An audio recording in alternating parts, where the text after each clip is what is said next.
J'ai conduit 6 heures jusqu'au chalet du lac que j'avais payé. Il était vide. John a dit, on l'a fait la semaine dernière, mec. Pas d'excuses, juste des photos. Je suis resté silencieux, mais la police a frappé à leur porte ensuite. Je suis arrivé au chalet du lac juste au moment où le soleil disparaissait derrière les arbres, projetant de longues ombres sur l'allée de gravier. Mon vieux pick-up s'est arrêté dans un crissement de pneus, et je suis resté un instant immobile, les mains sur le volant, le cœur serré par quelque chose qui ressemblait à de l'espoir. Cela faisait 6 mois que je préparais ça. Nos premières vraies vacances en famille depuis des années, une semaine au lac Vieux-Retréa, un chalet en cèdre avec une véranda tout autour et un quai où je nous avais imaginé tous en train de rire ensemble. J'avais enchaîné les heures supplémentaires à l'entrepôt, sauté des déjeuners, mis de côté chaque centime pour verser les 2800 $ d'acompte. Le barbecue que j'avais fait livrer à l'avance reposait encore dans sa boîte scellée, intacte, à côté des marches. Pas de fumée, pas de crépitement, pas de voix s'échappant des fenêtres ouvertes. Juste un silence, lourd, anormal. Je suis descendu, mes bottes raclant la terre, et j'ai regardé mon téléphone. Le message brillait à l'écran. Dimanche, 18 h, lac Vieux-Retréa. À tout à l'heure. Je l'avais envoyé dans le groupe familial 3 semaines plus tôt, et John avait répondu trop hâte. Je l'avais encore vérifié la veille, triple vérification, le cœur battant d'excitation idiote. Et maintenant, à 18h03, l'endroit était désert. Aucune voiture, aucune lumière, juste le vent qui agitait les pins. La gorge serrée, j'ai appelé John. La sonnerie résonnait fort dans le silence. Il a décroché à la 2e tonalité, sa voix trop enjouée, comme s'il l'avait répété. « Oh, mec. On l'a fait la semaine dernière. » Il a dit ça comme si c'était rien. « On pensait que tu ne pouvais pas venir. On a quelques photos pour toi quand même. » Des photos. Mon estomac s'est noué, glacé. Un point froid s'est refermé à l'intérieur de moi. C'est moi qui avais payé. Chaque planche de ce quai, chaque lit où ils avaient dormi, tous a payé par moi. Et ils y étaient allés sans moi. La semaine dernière, ai-je murmuré.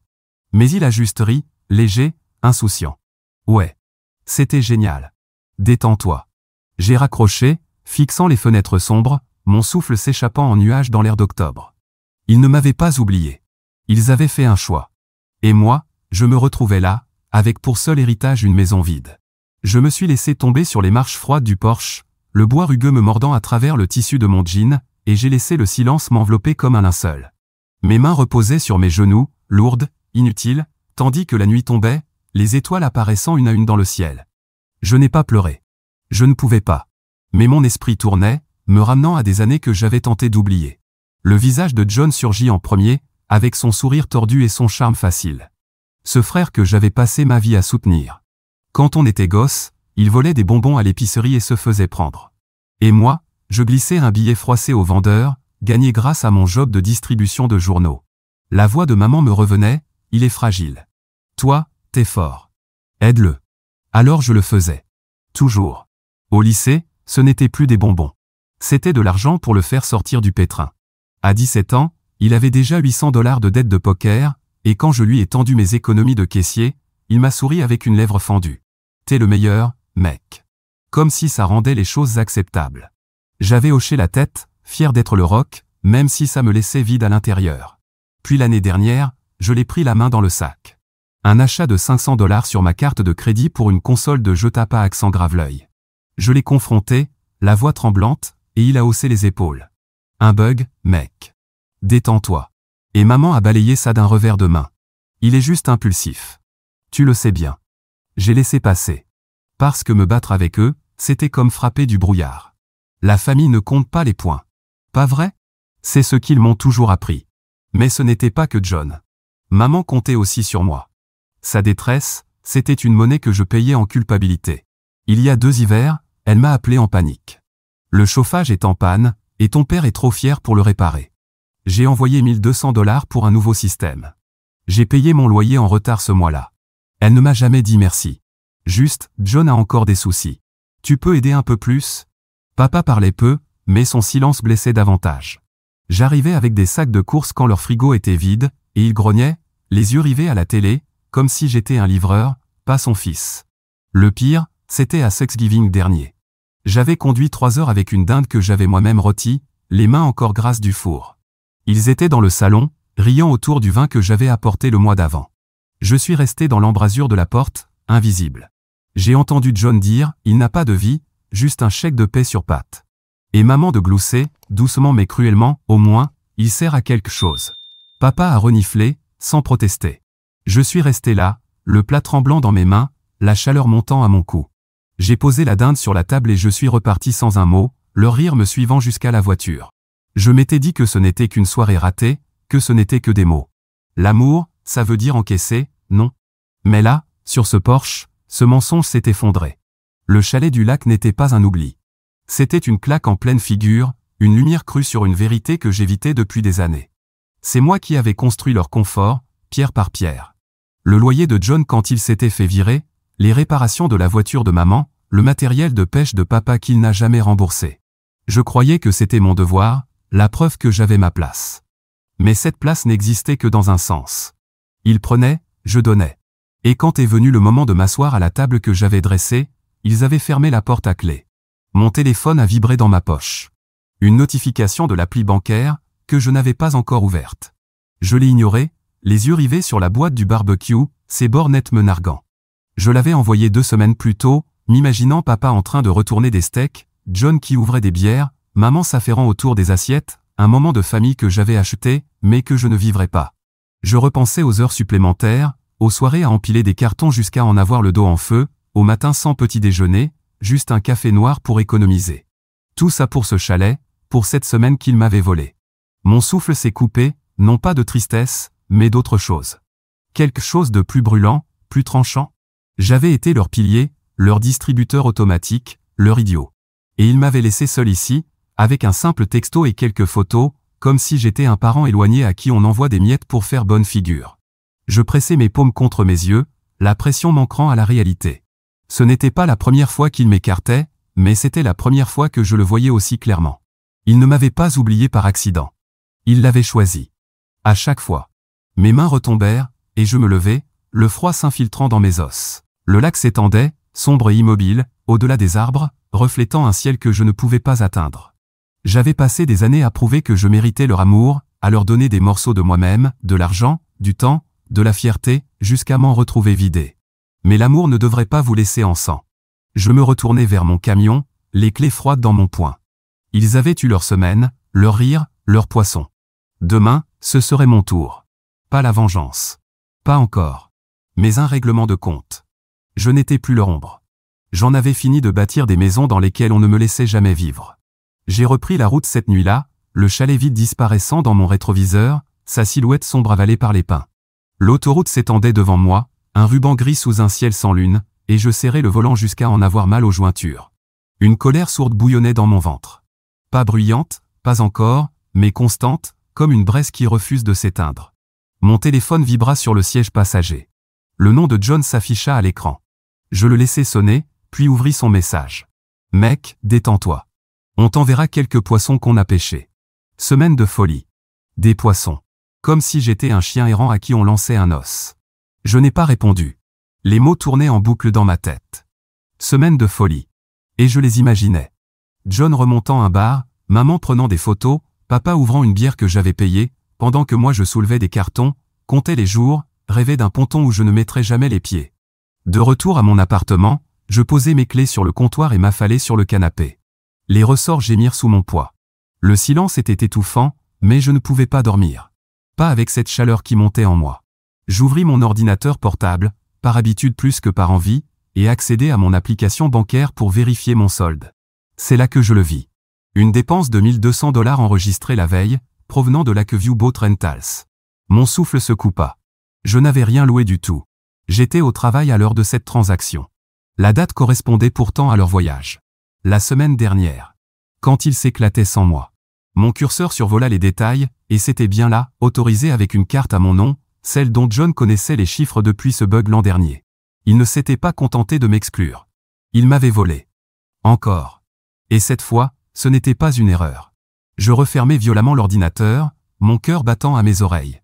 Je voyais rouge. Son sourire suffisant, son haussement d'épaules désinvolte, la façon dont il m'avait manipulé pendant des années pendant que j'en assumais le coup. Je pris mon téléphone et appelai maman. Ma voix tendue comme un fil. « Où est John ?»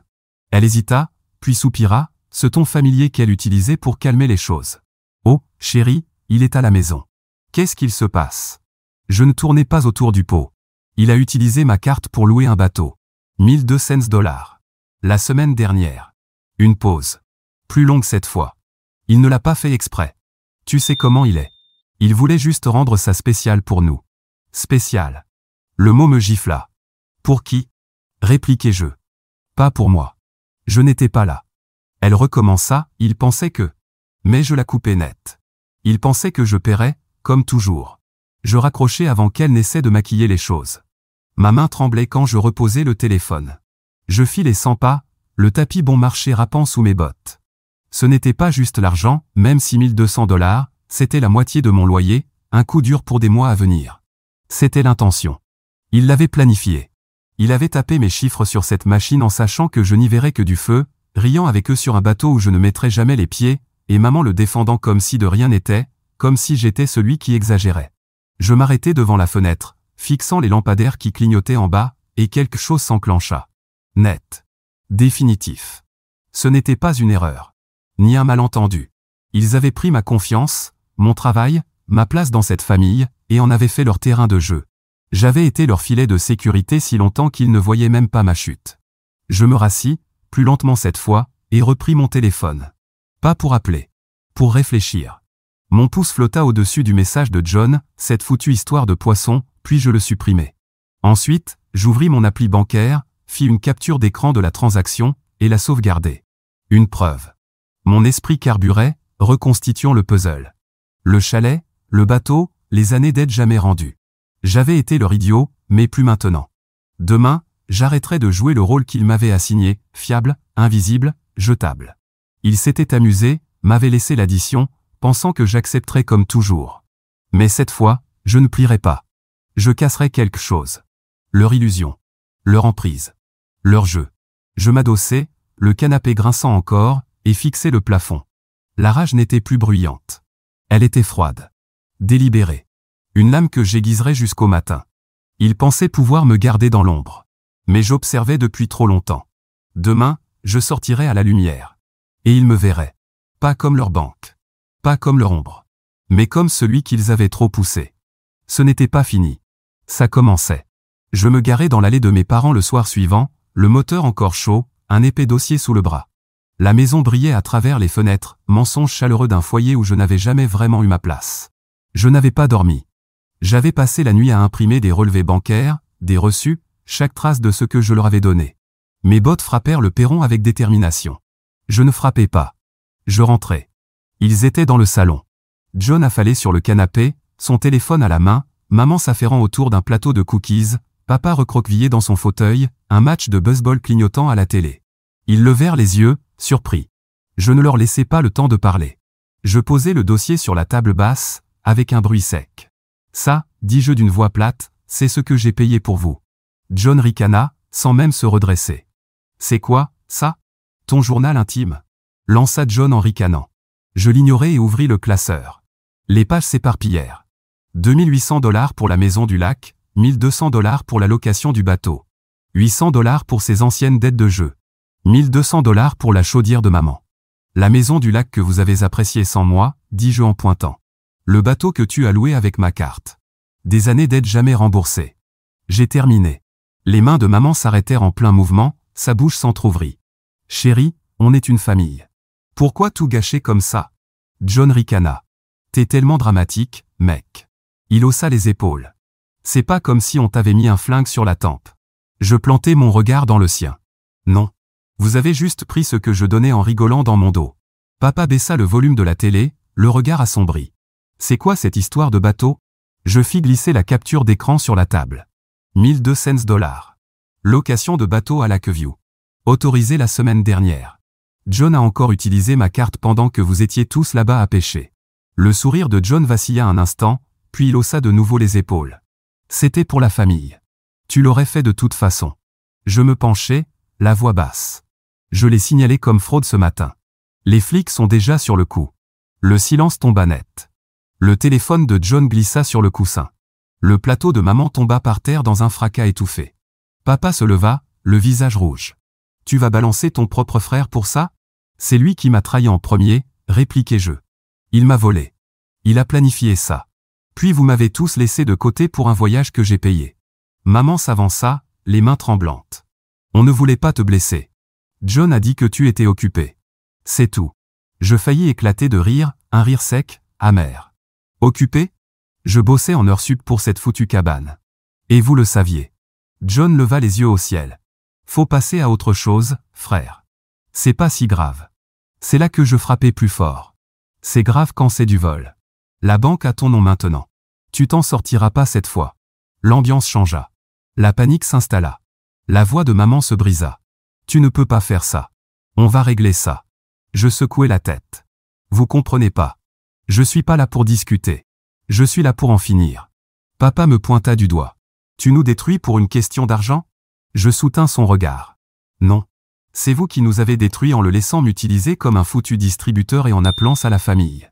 Le silence s'étira, tendu, électrique. Puis tante Lisa parla depuis le coin de la pièce. Elle était là depuis le début, sirotant son thé sans qu'on la remarque. Je l'ai vu, dit-elle doucement. John avait prévu le coup du bateau. Il a dit que tu verrais jamais la charge. Il s'en est vanté au lac. J'aurais dû te prévenir. Ces mots me frappèrent comme un électrochoc. John se retourna vers elle d'un coup sec. C'est quoi ton problème, Lisa? Elle ne broncha pas, c'est la vérité. Ils ont plaisanté en disant que tu paierais comme d'habitude. J'ai gardé le silence trop longtemps. Maman la fixa, puis se tourna vers moi, les yeux écarquillés. Papa s'effondra dans son fauteuil, vidé. John chercha une excuse. Elle ment. J'ai jamais. Mais je l'interrompis. Laisse tomber. C'est pas elle dont le nom est sur les relevés bancaires. Je reculai, les bras croisés. Tu croyais que je continuerais à encaisser. Tu t'es trompé. Maman tendit la main, suppliante. Parlons-en, s'il te plaît. Je secouai la tête une dernière fois. On a assez parlé. Les flics prendront le relais. Je me tournai vers la porte, le classeur toujours ouvert sur la table. Une carte de leur avidité que je ne suivrai plus. La voix de tante Lisa me suivit, douce mais ferme. Tu ne méritais pas ça. Je m'arrêtai une seconde, puis hochai la tête. Elle avait raison. Je ne méritais pas ça. Ils avaient construit leur bon moment sur mon dos. Mais je ne les porterai plus. La porte moustiquaire claqua derrière moi, leur visage stupéfait s'effaçant dans la nuit. J'avais allumé la mèche. Maintenant, j'allais regarder ça brûler. Le lendemain matin, mon téléphone vibra à 7h32, numéro local inconnu. Je décrochai, encore engourdi d'une nuit hachée. Ici l'agent Daniels, dit une voix calme. On fait le suivi de votre plainte pour fraude, $1200, location de bateau à Lakeview. On a des textos de votre frère à un ami. Utilise sa carte. C'est un pigeon. On va chez vos parents aujourd'hui pour prendre les dépositions. Je me redressai, le poids de la nouvelle s'enfonçant. Je dois être là? Demandai-je. Non, monsieur, répondit-il. Vous nous avez donné ce qu'il faut. On s'en occupe. Je le remerciai et raccrochai. Le silence de mon appartement avait changé. Moins pesant. Plus comme un bouclier. Ils allaient faire face à ce qu'ils avaient provoqué. Et pour une fois, ce ne serait pas moi qui réparerais tout. Je versai mon café quand un nouveau coup tomba. Un mail. Une notification de l'appli d'un magasin de prêteurs sur gage que j'avais relié à mon ancienne guitare. Une acoustique cabossée que grand-père m'avait laissée. Je l'avais perdue il y a quelques mois, pensant qu'elle avait disparu dans un déménagement. L'annonce me fixait. Vintage Martin, $300, vendu 2 semaines avant le séjour au lac. Mon estomac se serra. Je l'avais vu pour la dernière fois chez maman, dans le garage, quand John m'avait aidé à stocker des affaires. J'appelai le magasin, la voix calme mais tendue. Le vendeur confirma. Un certain John l'avait apporté. Il avait dit que c'était la sienne. Je le remerciai, raccrochai, et restai là, la tasse brûlant mes paumes. Il l'avait mise au clou. Le seul souvenir de grand-père, l'homme qui m'avait appris mes premiers accords sur cette guitare. Et ça, juste avant de partir s'amuser avec mon fric. Maman devait le savoir. Elle avait esquivé mes questions à ce sujet à l'époque. Mon téléphone s'illumina de nouveau. Maman. Je laissai son appel aller en messagerie. Puis j'écoutais. Sa voix tremblait. La police est venue. Ils ont parlé des textos de John. Comment as-tu pu nous faire ça? Il est au plus mal. Aucun désolé. Aucune honte. Juste des reproches. Puis John envoya un texto. Tu me détruis, frère. Je risque de tout perdre. Je ne répondis pas. Quelques minutes plus tard, papa écrivit à son tour, arrête tout. Tu es en train de tuer ta mère. Je jetai le téléphone sur le canapé, leurs mots rebondissant sur moi comme la pluie sur une vitre. Ils ne suppliaient pas pour obtenir le pardon. Ils quémandaient le contrôle. Et je n'allais pas le rendre. Cet après-midi-là, je suis allé à la banque, j'ai rempli une déclaration sous serment pour contester le paiement du bateau et j'ai gelé mes comptes. La guichetière, une femme aux yeux doux, m'a demandé si j'allais bien. Je m'en approche, ai-je répondu. Et c'était vrai. De retour chez moi, j'ai fouillé d'anciens textos. Un de John, avant le voyage, besoin de thunes, je peux te demander un prêt? J'avais dit non. Il avait pris quand même. La guitare, le bateau? Ce n'était pas un coup de tête. C'était un schéma. Et j'avais été trop aveugle pour l'arrêter. Mon téléphone n'arrêtait pas de vibrer. Les messages vocaux en larmes de ma mère. Les textos en majuscules de John, enragé. Je les ai mis en silencieux. Une semaine plus tard, un virement est tombé sur mon compte, 1500 $. Aucun mot, juste un virement depuis le compte joint de mes parents. De l'argent de culpabilité, pas des excuses. Je n'y ai pas touché. Je l'ai laissé là, comme un monument froid de leur panique. La suite n'a pas été discrète. Un cousin m'a texté, les flics sont venus à 8 heures. John a essayé de fuir par derrière. L'idiot. J'ai presque souri en l'imaginant courir, ma mère se tordant les mains, mon père rouge de colère, hurlant. Le cousin a ajouté, ils disent que t'exagères, mais Lisa a tout raconté sur l'histoire du bateau. Les gens sont furieux contre lui maintenant. Le témoignage de tante Lisa avait fissuré leur façade. Le masque de John était tombé, et il ne pouvait plus me désigner comme le méchant. J'ai senti le changement. Subtil mais réel. Il n'était pas désolé. Juste piégé. Pendant des années, j'avais été leur recours, celui qui pliait pour que ne casse pas. Maintenant, il paniquait. Et moi, je restais debout. Appuyé contre le comptoir de la cuisine, mon café froid entre les mains, je regardais la rue. Des enfants faisaient du vélo, un chien aboyait. Rien de tout cela ne leur appartenait. Ils avaient pris mon argent, ma confiance, mes souvenirs, et m'avaient laissé des miettes, pensant que j'allais m'en contenter. Mais non. La police, le virement, les mots de Lisa. Ce n'était pas encore la justice, mais c'était du pouvoir. Le mien. Pour une fois. J'ai expiré longuement, le charbon dans ma poitrine se refroidissant en quelque chose de plus dur, plus tranchant. Ils allaient comprendre ce que ça faisait de me perdre. Pas juste mon portefeuille, moi. Et je m'assurais qu'ils le sentent. 3 semaines plus tard, j'ai chargé la dernière boîte dans mon pick-up et j'ai pris la route vers une petite ville en Oregon, à plus de 1200 km de leur voie. Ma nouvelle maison était une vieille location avec un porche affaissé et une vue sur les sapins. Un loyer moitié moins cher qu'avant. Aucun écho de culpabilisation. J'ai acheté une guitare bon marché dans une friperie. Les cordes bourdonnaient, mais elle était vivante. Je la jouais sous un ciel cousu d'étoiles. Aucun appel. Ni quand l'hiver est tombé. Ni quand le pick-up de mon père est tombé en panne. Un poste de voisin me l'a appris. Tante Lisa m'a envoyé 200 $ par courrier, ma part de la maison du lac. Tu méritais mieux. Je ne l'ai pas encaissé.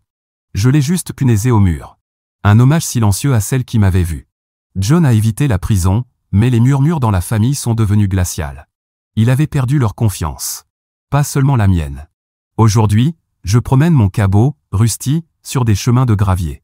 Je cuisine du chili pour une personne. Je dors sans mon téléphone sur la table de nuit. Le silence n'est plus lourd. Il est à moi. Ils pensaient que je plierais, que je reviendrais ramasser leurs dégâts. Mais je construis quelque chose de neuf. Une vie où je ne suis pas une note de bas de page. Voici ce que j'ai appris, taillé dans les débris, la famille n'est pas une dette dont on hérite. C'est un lien qu'on choisit, qu'on mérite par le respect, pas par obligation. Ils me voyaient comme un outil, un puissant fond. Et j'ai passé des années à me vider pour prouver que je comptais. Mais l'amour réel ne réclame pas ta moelle. Il te rencontre à mi-chemin. Je ne les ai pas. Je n'ai juste plus besoin de leurs ombres pour me sentir entier. Ce silence, autrefois cicatrice, est aujourd'hui mon oxygène. On n'a pas à s'accrocher au sang qui nous blesse. On peut lâcher prise, guérir et trouver son propre sol. Moi, je l'ai trouvé. Merci d'avoir regardé la vidéo. Si cette histoire vous a touché, partagez vos pensées en commentaire. Un simple like, c'est petit pour vous, mais immense pour moi. On se retrouve dans la prochaine vidéo.